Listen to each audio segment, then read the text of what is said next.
ni pour ni contre, bien au contraire. Ça commence maintenant et c'est parti jusqu'à 9h10 à peu près. Merci d'être là comme chaque matin avec cette question sondage que nous vous posons sur le site mlemedia.ch et question sur lesquelles nous allons débattre. Comprenez-vous l'abattage des animaux dans les zoos? C'est notre question donc sur le site mlemedia.ch. On jette un petit coup d'œil à l'évolution de notre sondage en ligne depuis hier. Non à 62%. Eh bien, nous allons pouvoir en débattre justement de cette question. Je vous rappelle qu'on attend vos réactions, vos messages au 079 121 9000, messages écrits ou messages vocaux. Messages que vous pouvez également nous faire parvenir via notre compte Instagram. Ça fonctionne également, bien sûr, très très bien. Sur le plateau, pour en débattre, nous recevons pour débattre et pour parler de ce sujet, Virginie Grivel, co-directrice du zoo de Servion. Bonjour. Bonjour. Merci d'être avec nous. Et Michel Ansermet, directeur d'Aquatis. Bonjour. Bonjour. Merci à tous les deux d'être sur le plateau ce matin pour nous aider à comprendre tout ce qui se passe autour de cette question. Comprenez-vous l'abattage des animaux dans les zoos? On va pouvoir en débattre avec vous et nos chroniqueurs, Thomas Lécuyer et Mike Pérez, votre serviteur. Bien évidemment, vos messages sont attendus. D'ailleurs, des messages, on en a déjà, puisque c'est un sujet, vous l'imaginez, qui fait réagir. On a déjà reçu ce message que je vous propose d'écouter. Je pense qu'il y a d'autres alternatives comme les mettre dans des réserves naturelles ou alors carrément empêcher leur production déjà à la base. Donc si on a trop, pourquoi pas les mettre dans des réserves naturelles ou alors, comme je dis avant, carrément empêcher leur production à la base. Je trouve que c'est vraiment typique de comment on vit maintenant. On veut tout de suite, tout bien et c'est très égoïste en fait. Merci pour ce témoignage. Vous avez entendu, ça vous fait réagir évidemment. J'imagine qui c'est qui veut prendre la parole peut-être en premier pour réagir à ce témoignage, à ce message? Alors je pense que la première phrase que madame a dit, de les remettre dans la nature, ça serait l'idéal. Mais malheureusement, l'idéal aujourd'hui n'existe plus. Oui. Et alors il y a plein d'espèces qu'on reproduit, des milliers d'espèces qu'on reproduit, qu'on remet dans la nature. Mais il y a des animaux où malheureusement ça n'est pas possible. Et puis après il y a le débat, est-ce qu'on euthanasie l'animal, on fait l'abattage de l'animal? Ça dépend après aussi quelle espèce on euthanasie ou on fait l'abattage. Et puis pour garder aussi quand même un patrimoine génétique très élevé. Ouais. Un animal qui a grandi ou qui a vécu dans un zoo, il pourrait revivre facilement si on le relâchait dans la nature? Alors, un animal qui sort directement d'un parc animalier, non. Non, effectivement, l'animal qui grandit dans un zoo a trop de contact avec l'humain, même si les soigneurs lui en donnent pas forcément, mais il est quand même imprégné par l'humain qui gravite autour de lui. Donc non, effectivement, cet animal ne peut pas être lâché dans la nature. Ça demande des étapes. Donc cet animal peut être transféré dans une réserve semi-naturelle où il va réapprendre à chasser, à avoir des comportements liés à son espèce. Et c'est plutôt les générations futures qui pourront être relâchés dans la nature, mais pas l'animal qui sort directement. Ouais, donc vous comprenez bien que ce sujet va forcément faire réagir, parce qu'effectivement les animaux, les gens adorent. On a de la peine à accepter qu'on puisse euthanasier un animal, quel qu'il soit d'ailleurs. Cette question sondage qu'on pose sur notre site mlemedia.ch, comprenez-vous l'abattage des animaux dans les zoos? Vous avez pu voir, peut-être qu'on peut réafficher notre sondage. La tendance, elle est assez claire, 62%. Les personnes qui ont participé à notre sondage répondent que non. Ça vous fait réagir? Qui c'est qui veut prendre? Est-ce que c'est un chiffre qui vous étonne pas en tous les cas?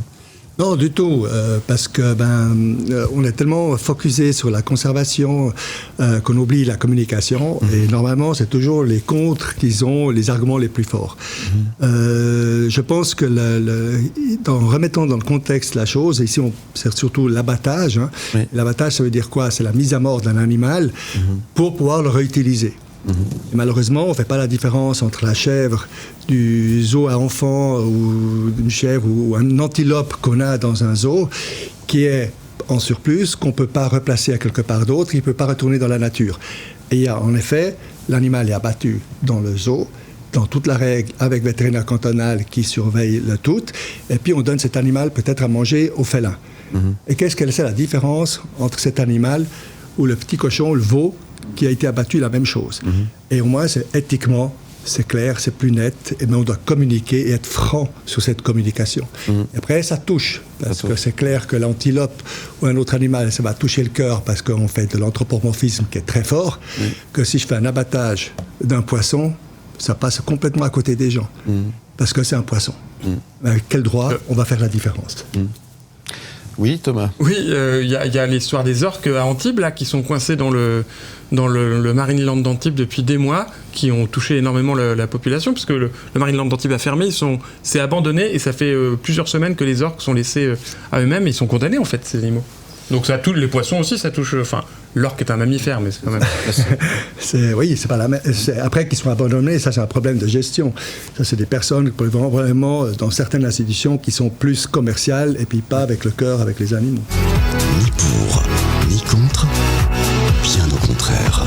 Comprenez-vous l'abattage des animaux dans les eaux? C'est notre question sondage sur le site mlemedia.ch. C'est notre question débat ce matin. Récemment, des articles et témoignages ont révélé que des animaux en parfaite santé peuvent être euthanasiés dans certains établissements zoologiques, soit pour des raisons de surpopulation, soit pour maintenir un équilibre génétique au sein des espèces. Cette pratique, pourtant légale, est défendue par certains professionnels du secteur, suscite une vive émotion dans l'opinion publique. Évidemment. Les zoos sont-ils encore des lieux de conservation ou gèrent-ils les animaux comme des stocks de marchandises? Est-ce une nécessité scientifique ou une trahison du contrat moral passé avec les visiteurs et les défenseurs du bien-être animal? Eh bien, nous en débattons ce matin avec nos invités, Virginie Grivel, co-directrice du zoo de Servion, et Michel Ansermet, directeur d'Aquatis. Merci d'être là. Nos chroniqueurs et vos messages que nous attendons au 079 121 9000, messages écrits, messages vocaux, que vous l'avez dit, ou via effectivement notre compte Instagram. Ça, je peux vous dire qu'on a reçu quelques messages déjà, on va pouvoir les écouter et les lire également tout à l'heure. Mike Perez, c'est un sujet délicat. Oui, mais je crois que l'argument principal, ça reste quand même la gestion finalement de la population. On parle de maintenir un équilibre génétique au sein des espèces. On clairement dit, on veut éviter la consanguinité. C'est une manière élégante de le dire. Mais c'est ça, parce qu'effectivement, on doit pouvoir gérer la reproduction de ces animaux. On ne peut pas les laisser évidemment entre eux, tous ensemble au même endroit. Et c'est ce qui, effectivement, froisse un tout petit peu les observateurs, c'est qu'on ne comprend pas. Et c'est ça qui pose problème. Vous parliez de communication tout à l'heure. Comment expliquer aux gens qu'effectivement, vous n'avez pas le choix. Vous devez réguler, effectivement, ces populations pour pas que ça pose un problème à plus long terme. Peut-être qu'il y a d'autres techniques que ça pour réguler. Justement. C'est pas à moi d'y répondre. Oui. Et ni à vous non plus. Oui. Alors effectivement, aux zoos de Servion, on a fait le choix d'entrer dans une autre démarche, c'est-à-dire plutôt de poser des implants pour limiter la reproduction si voilà, la situation est complexe. Alors c'est sûr qu'on gère des populations et des animaux qui sont en voie d'extinction. On n'est pas les seuls à prendre des décisions pour ces animaux-là. C'est sûr qu'on est entouré de scientifiques, de vétérinaires, mais aussi de coordinateurs qui gèrent les espèces en captivité et qui connaissent la génétique de tous ces animaux. Donc, grâce à leur expertise, on peut prendre des décisions éclairées. Aux zoos de Servion, on a plutôt fait le choix de poser des implants si, au niveau de la gestion ou des naissances, c'est un petit peu compliqué. Et quand je dis compliqué, ça veut dire qu'il n'y aurait peut-être pas de place tout de suite pour placer l'animal. Mmh. Donc, le choix a été fait de notre côté de plutôt gérer au niveau de la pose de contraceptifs sur certaines espèces. Du côté d'Aquatis, c'est aussi une politique que vous avez dû mettre en place? Alors on a mis en place, typiquement par exemple chez les singes, on a mis ça en place. Après, même nous, éthiquement, on doit réfléchir, est-ce que c'est bien l'implant ou on laisse faire le cycle de vie à une maman singe? Ça aussi, c'est un débat qui est un choix difficile. Mais j'ai trouvé très belle l'introduction que vous avez dit. On partait de centres de conservation à l'époque. Ouais. C'est l'inverse. Aujourd'hui, on fait la conservation. À l'époque, on faisait de la détention d'animaux. Aujourd'hui, on fait de la conservation. Et dans la conservation, il y a ces choix qui sont pris, qui ne sont pas faciles. Et comme dit, c'est encore plus difficile quand c'est des animaux mignons, qui nous ressemblent, qui ont des beaux yeux, qui nous regardent. Ouais. Avec des autres espèces, il n'y a personne qui va se faire un souci pour une araignée ou un serpent, malheureusement. Que la vie de l'animal, c'est complètement la même. Et c'est ça le choix qu'on doit faire. Et on aimerait, Virginie vient de le dire, on a 7200 experts dans l'Union internationale de la conservation de la nature, la plus grande ONG mondiale. C'est tous des experts, disons, scientifiques, qu'aujourd'hui font un débat et un travail énorme, comme j'ai dit. Pas comme à l'époque, on faisait de la détention. Mais on doit apprendre à communiquer, et tous ces scientifiques, tous ces collaborateurs chez eux, chez nous, on aimerait les voir dans la nature. Ouais. Parce que le week-end, quand on a des vacances, on passe nous-mêmes dans la nature. On n'aimerait pas les avoir, mais malheureusement, l'humain a fait trop de dégâts, et aujourd'hui, on doit conserver des espèces avec l'espoir de les remettre dans le milieu naturel, ce qui se fait déjà souvent, surtout avec des petites espèces. C'est un peu plus difficile de relâcher des tigres. Les gens, ils s'opposent. Oui, évidemment. Thomas Lécuyer. Oui, est-ce que finalement une des solutions serait, parce qu'il y a beaucoup de régulations, il y a des normes très strictes au niveau des eaux en Europe et sur les autres continents, est-ce qu'une des solutions ne serait pas que les moyens qu'ont les eaux, parce qu'on sait quand même que c'est un business qui marche bien, dans l'ensemble, puissent servir à développer d'autres réserves semi-sauvages pour permettre en fait d'avoir plus de sas, et tous les animaux qu'on a en trop ou qui posent des problèmes d'irrégulation, au lieu de les abattre, on les met on développe des réserves pour ça en fait. Est-ce que ce serait pas une solution? Parce que j'ai l'impression qu'il y a eu un vrai côté lanceur d'alerte avec ces articles qui sont sortis dans la presse il y a pas longtemps sur cet abattage. C'était quelque chose que tout le monde ignorait, j'ai l'impression avant. Mise au point, un café. Vous parlez effectivement. Oui. Alors c'est quelque chose qui est déjà fait. Alors c'est sûr que si on parle du zoo de Servion, c'est une petite entité, on n'a pas la même structure et les mêmes moyens que les grands parcs animaliers qui sont connus de Suisse par exemple. Mais à notre échelle, c'est quelque chose qui est déjà fait en passant via des associations comme l'EASA, l'Association européenne des zoos et aquariums, ou la WASA, l'Association mondiale des zoos et aquariums. Donc nous, en étant reconnus comme un site qui a de l'intérêt et qui fait de la conservation en respectant des normes strictes, nous payons un certain nombre de cotisations à ces associations, et c'est elles qui se chargent d'investir ces fonds dans des structures. Donc c'est déjà fait. Alors c'est sûr que c'est pas le zoo de Servion qui crée ses propres structures, mais via des plus grandes institutions, c'est déjà fait. Parce qu'on imagine mal le fait que des animaux en voie de disparition, qui sont en élevage dans des zoos, puissent être abattus pour des raisons de régulation, en fait. Alors, ça, c'est vraiment un truc qui coince, je pense, dans l'opinion publique, ça coince. Si vous avez un félin en voie de disparition partout et qu'on dit on doit l'abattre parce qu'il y a un risque de consanguinité, je veux dire, c'est un non-sens, quoi. Oui et non, parce que vous avez, d'un côté, je reviens vite sur les investissements. On a aujourd'hui, l'association des zoos scientifiques mondiale investit 900 millions dans la conservation des espèces, dans la conservation en milieu naturel. C'est le troisième plus grand investisseur au monde après Conservation Nature et le WWF. Ça, c'est énorme. Et puis, il y a un nouveau système qui se met en place avec l'Union internationale sur la conservation de la nature et le WWF international. C'est le One Plane Approach. Et le reverse the red, ça veut dire on retourne la liste rouge en arrière. Des animaux en extinction, on arrive à retourner vers le vert du rouge. Et puis le one plane approach, en effet, à l'époque, on avait des zoos, on détenait des animaux, ils étaient là en cage. Voilà, jusqu'aux années 2000. À partir de 2000, on commence à parler de conservation. Conservation hors milieu naturel. On faisait de la conservation hors milieu naturel. Après 2000, on commençait à mettre des animaux dans la nature, qui se faisaient de nouveau tuer, abattre, parce que Exemple du loup, par exemple. C'est encore tout un autre débat, mais là, un peu dans ce genre-là. Ouais. Que le loup, il est venu tout seul, on ne l'a pas remis dans la nature. Okay. Et puis, aujourd'hui, on parle de One Plane Approach, c'est expliquer tout simplement, c'est un contrat tripartite entre trois choses. C'est les zoos scientifiques qui font de l'élevage hors milieu naturel, avec une gestion génétique. Après, on a le département de l'environnement local du pays XY qui remet en place l'écosystème et on remet les animaux. Et ça, on le faisait encore depuis quelques années. Mais il manquait la troisième partie, la plus importante. C'est l'implication de la population locale. Si je remets des crocodiles au Maroc, ce qu'on a fait, la population locale va les retuer. L'effet du loup, le conflit animal-humain. Maintenant, on implique la population locale, que là où on met les crocodiles, on fait un bed and breakfast, les sous vont au village, on paye des salaires à des rangers, tout le monde va protéger ces crocodiles. Côte d'Ivoire, on a fait ça, il y a plein d'espèces aujourd'hui qu'il faut faire, mais on doit impliquer la population locale. Sans la population locale, ça ne marche pas. Et puis après, j'ai dit, on a des félins, peut-être on n'arrive pas à les placer. C'est toujours la priorité, replacer le félin quelque part, ou l'animal en soi, quelque part. À l'époque, on ne trouvait pas un zoo scientifique, on le donnait à un zoo... voilà, exactement ces zoos que peut-être les gens réclament parce que la cage est trop petite, etc. Alors, qu'est-ce que c'est la valeur? Et puis, on a des animaux qu'on peut nourrir aux animaux qui sont en captivité. Et puis, pourquoi pas prendre ceux-là qui sont abattus rapidement sur place? Désolé, c'est peut-être cruel, en étant caressés. L'abattage se passe en toute confiance, sans stress de transport.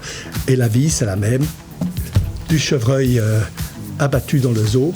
Et vous avez des parcs en Suisse nationaux qui font la conservation de gros cerfs, etc.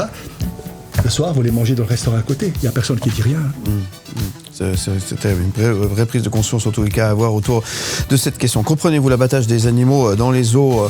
Je vous propose de retourner jeter un petit coup d'œil à notre sondage en ligne sur le site mlemedia.ch et l'évolution de notre sondage. 67% vous dites non. On va continuer évidemment d'en débattre dans un instant avec vous, Virginie Grivel, et avec vous, Michel Ansermet, et vous, évidemment. On attend vos réactions au 079 121 9000, messages écrits, messages vocaux. On se retrouve juste après la pause. À tout de suite.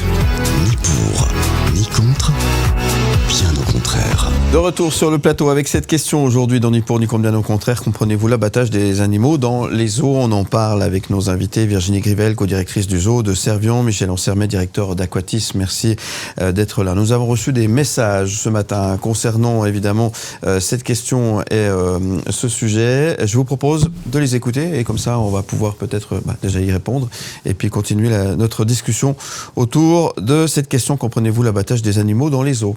Je pense qu'il y a d'autres alternatives comme les mettre dans des réserves naturelles ou alors carrément empêcher leur production déjà à la base. Donc si on a trop, pourquoi pas les mettre dans des réserves naturelles? Ou alors, comme je dis avant, carrément empêcher leur production à la base. Je trouve que c'est vraiment typique de comment on vit maintenant. On veut tout de suite, tout bien et c'est très égoïste en fait. Je trouve que ça devient honteux. On a de plus en plus des animaux qui sont euthanasiés pour tout et pour n'importe quoi, et surtout pour n'importe quoi, parce qu'ils dérangent, parce qu'ils sont trop vieux, parce qu'ils sont trop ci, parce qu'ils sont trop ça. Il faut pouvoir trouver des solutions et arrêter juste d'euthanasier. Merci en tout cas M. Le Média de soulever ce problème. C'est même un fléau. Merci pour vos réactions. Évidemment, alors là, on a appuyé là où ça fait mal. On a bien compris, les messages sont là. On a parlé de réserve naturelle, on parle de fléau. Est-ce qu'on est vraiment égoïste? Ça vous fait réagir, ce que vous venez d'entendre, Virginie Grivel, vous, Michel Ansermet? Alors moi, je comprends les points de vue de ces personnes qui témoignent. Oui, effectivement, c'est vraiment touchant d'en arriver à pratiquer l'euthanasie. Et pour les soigneurs qui s'occupent des animaux, c'est extrêmement dur aussi. Maintenant, l'euthanasie, elle se fait pas sur un coup de tête. S'il doit y avoir étape d'euthanasie, c'est qu'il y a eu évaluation de la situation en amont. Et l'évaluation, elle n'a pas été faite seulement par le personnel d'un parc, mais elle a été faite par tout un comité, par un vétérinaire, une vétérinaire, un scientifique, un biologiste, et puis bien souvent aussi par un coordinateur d'espèces, et la décision est prise tous ensemble, mais pas à la légère. Parce qu'il y a un paradoxe, on parle de conservation d'espèces, mais en même temps on les euthanasie. Donc forcément, il y a un moment donné, on se pose la question, mais on se marche dessus en fait. Alors je pense que pour être efficient dans la conservation d'espèces, il faut aussi qu'au niveau de la génétique, on soit avec des gènes de bonne qualité, parce que si l'objectif est de réintroduire ces animaux dans la nature, l'objectif est que ces animaux soient sains, qu'il n'y ait pas de consanguinité, et puis qu'au niveau des organes, l'animal soit en meilleure santé possible. Donc effectivement, il y a toute une recherche, et ça c'est aussi l'évolution des parcs animaliers, il y a toute une recherche qui se fait au niveau de la génétique, et les expériences qui se font maintenant dans les parcs animaliers permettent de renseigner des populations, des espèces, et on connaît de mieux en mieux les sensibilités de certaines espèces et les points forts de d'autres espèces. Donc on part sur des critères scientifiques connus. Et puis, je pense que c'est très important aussi de mentionner que ces groupes de travail avec les coordinateurs, ils savent déjà avant de placer l'animal, que cet animal peut avoir un petit ou non. Ça, à l'époque, ce n'était pas le cas. Aujourd'hui, on le sait, ça veut dire que déjà là, on régule depuis le début ce patrimoine génétique. Puis après, dans l'euthanasie, là, on parle surtout de l'abattage qu'on discute, de surplus de certaines espèces qui ne sont pas menacées, qu'on ne va pas remettre dans la nature, qu'on utilise pour nourrir les animaux qui sont dans le zoo, qui est pour moi beaucoup plus éthique que peut-être aller chercher... moi, je préfère faire la mise à mort correcte avec le vétérinaire cantonal, comme on a mis en place les procédures de tilapia, de poissons qu'on élève très très bien pour nourrir nos poissons, qu'acheter des poissons pour nourrir les animaux qui viennent d'une pêche que je ne vais même pas savoir comment ça a été fait. Et il y a ce côté éthique. Après, madame, elle était très ému du côté de l'euthanasie. Je pense qu'on parle là aussi beaucoup d'animaux de compagnie, chats, chiens, etc. On le sent très bien et elle a raison. Mais n'oublions pas que, je crois, la semaine passée, la semaine d'avant, à Berne, il y a eu le débat que la mise à mort d'un chien sain, si je ne le veux plus, n'a pas été interdite. Et ça, c'est triste. Ça, c'est juste... ça ne doit pas être. Le mot égoïste est ressorti des discussions, des téléphones que nous avons reçus. Est-ce que finalement on est égoïste ? D'accord avec cette analyse Alors, est-ce que c'est égoïste ? Pour qui on se prend de choisir finalement de donner la vie ou la mort à une espèce ?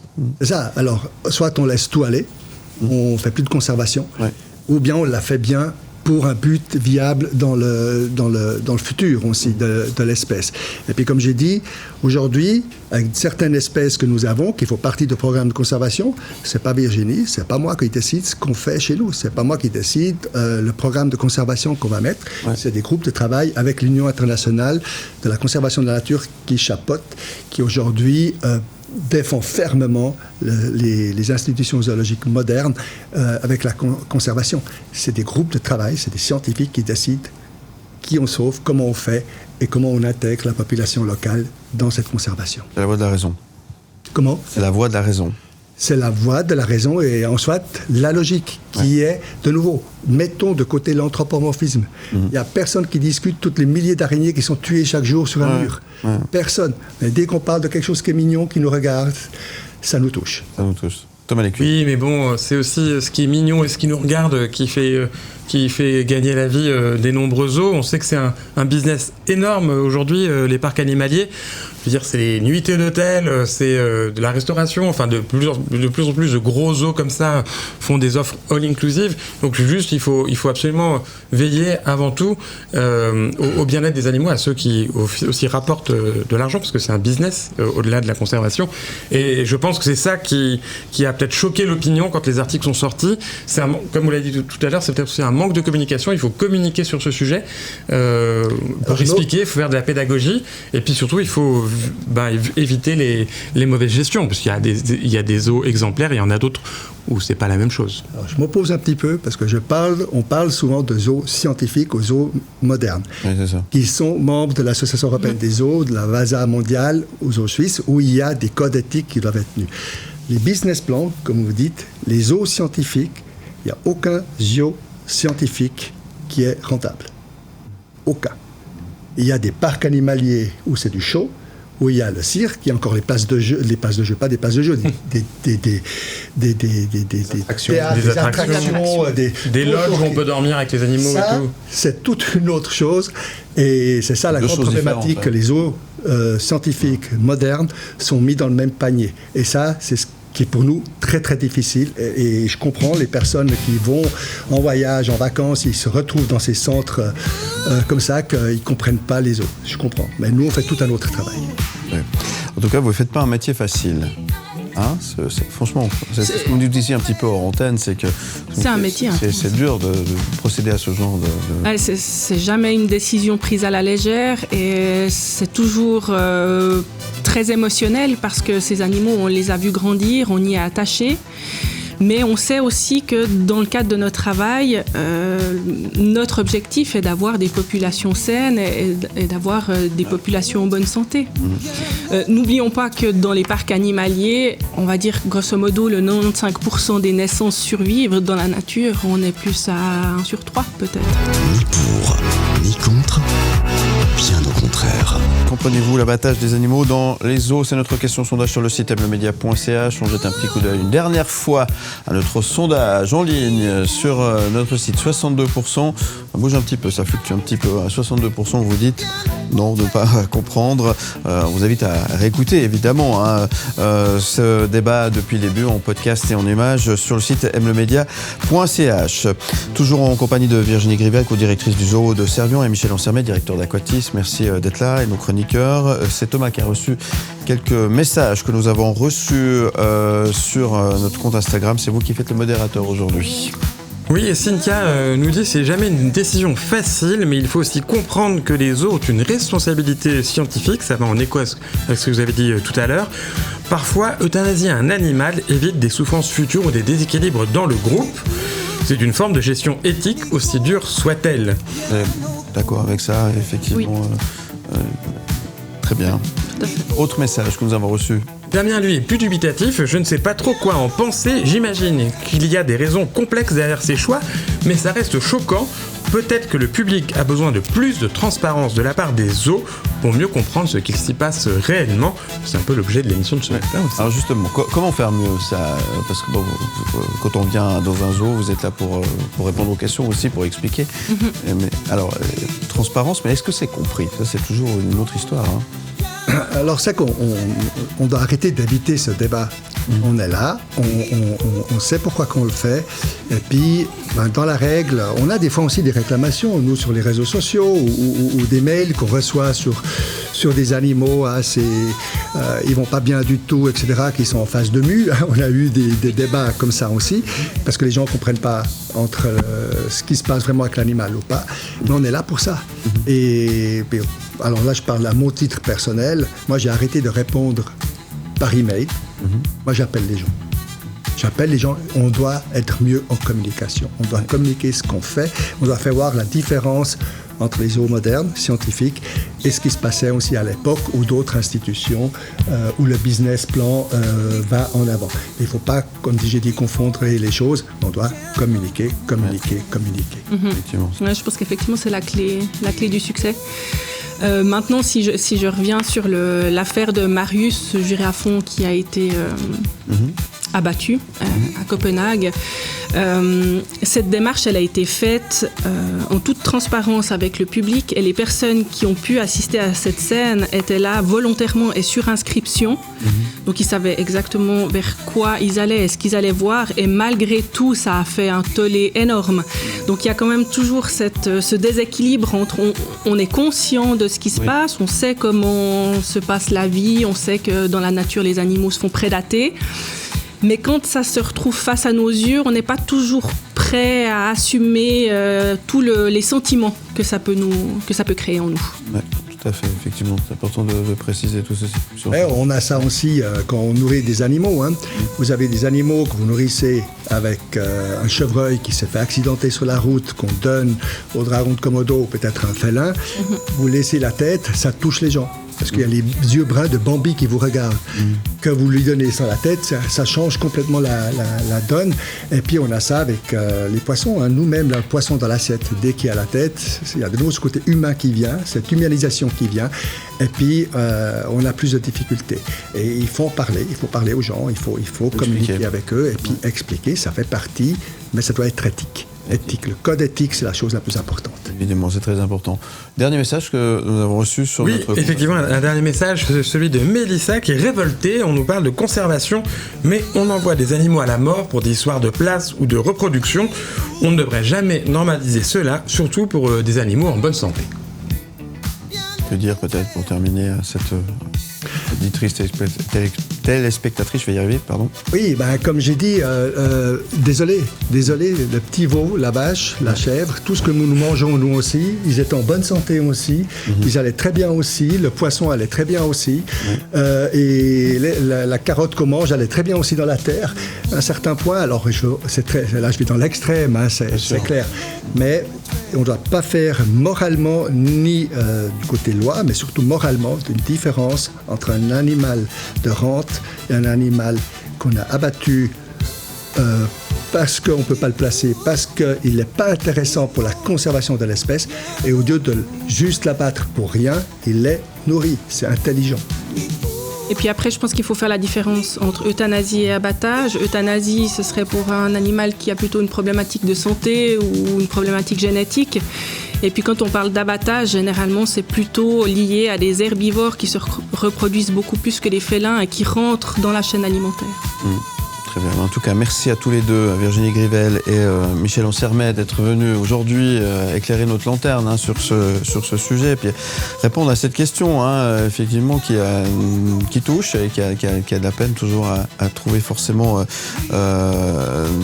des réponses claires pour monsieur et madame tout le monde, ce qu'on peut comprendre. C'est pas forcément évident. Non. Dernier tour de table, peut-être pour terminer, je m'adresse à vous, Virginie Grivel, un mot pour terminer, c'est le mot de la fin, comme on dit. Oh. Challenge. Non, j'ai envie de dire qu'effectivement, notre travail, on le fait au plus près de notre conscience. On aime énormément les animaux, sinon on ne serait pas là. C'est vraiment un travail de passion qui est 24 heures sur 24. Ça ne s'arrête jamais. Quand on travaille avec du vivant, voilà, c'est presque nuit et jour par période. Donc aucune décision n'est laissée au hasard. Voilà, ça c'est important. Pour vous, Michel Ansermet? 100% tout dit juste, et puis moi j'aimerais juste encore revenir sur cet anthropomorphisme. Je suis navré, j'insiste. Ouais. On a des espèces invasives en Suisse, le frelon asiatique, des serpents invasifs et tout, c'est tué à centaines, milliers chaque année. C'est pas très sympa, un frelon asiatique en même temps. Mais c'est des vivants, c'est du vivant, ils sont en bonne santé, comme a dit Mélissa aussi. Ouais. Et d'autre côté, on a sur Schaffhouse des ratons laveurs qui commencent à venir. C'est une espèce invasive qu'on devrait éliminer, c'est la loi suisse qui le dit. Là, c'est tout de suite le débat, parce que c'est le raton laveur, il est mignon. Ouais, c'est ça, c'est important, on a bien compris votre discours. En tout cas, merci beaucoup. Merci. Un mot de la fin aussi pour ta 20 secondes. Oui, allez au zoo, parce que ça reste une expérience extraordinaire, la destination préférée des enfants, puis un travail hyper important de pédagogie, de transmission et de conservation, mais effectivement avec éthique et transparence. C'est important. Mike. Ouais. Je crois qu'ils ont tout dit, nos invités. Il faut les comprendre. Et il y a ce travail de communication que vous devez faire, et il faut que les gens aussi, peut-être ouvrent un peu les yeux, les œillères, et comprennent effectivement les messages que vous faites passer. En tout cas, moi j'ai appris beaucoup de choses aujourd'hui. Oui, en tout cas, merci beaucoup encore une fois à tous les deux. Merci pour l'invitation. On vous retrouve en podcast et en image sur le site mlemedia.ch. Si vous voulez revoir cette émission, bien évidemment, merci encore une fois d'être venu. On rappelle que le zoo de Servion est ouvert tout le temps. Tous les jours de l'année. Voilà, vous pouvez y aller sans problème. De 9h à 19h. Même topo du côté d'Aquatis. Tous les jours de l'année. Quand il pleut chez nous, quand il fait beau chez nous. Voilà, c'est ça. Très bien, merci encore une fois. On a le choix. Merci beaucoup. Vous restez avec nous. Où tu veux. Comme